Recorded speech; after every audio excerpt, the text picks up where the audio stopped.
Pasamos a otra información. Numerosas son las quejas de los automovilistas que circulan por la zona de obras del Metrobús en la ciudad de San Lorenzo por el mal estado en que están las calles y las vías principales.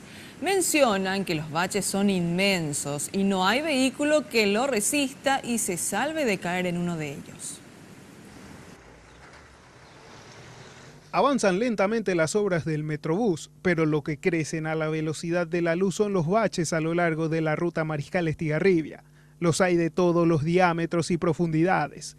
Quienes más lo saben y sobre todo sienten son los automovilistas que, por si fuera poco, también deben de lidiar con la congestión vehicular. El motivo de los dolores de cabeza de los conductores tiene nombre y apellido y son los gigantescos baches. Fue un desastre ahora, desastre, el tráfico también ahora pésimo. ¿Lentece mucho el tráfico? Sí, demasiado mucho luego. ¿Y el colectivo te golpea mucho? Y golpea mucho, los elásticos de todo golpea. Pero vos te vas lento y no golpea tanto, ¿verdad?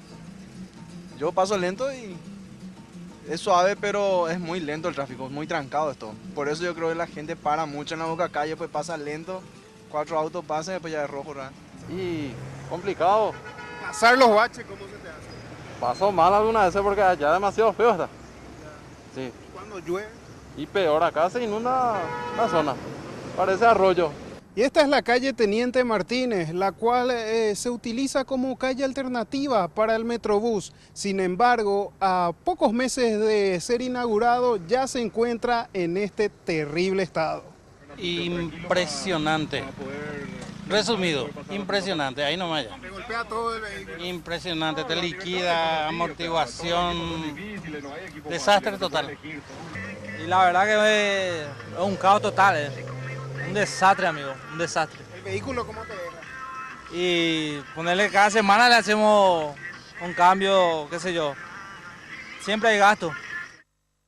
Mencionan que el riesgo de caer en uno de estos cráteres se incrementa en los días de lluvia, cuando los espejos de agua ocultan los pozos convirtiéndolos así en una trampa mortal.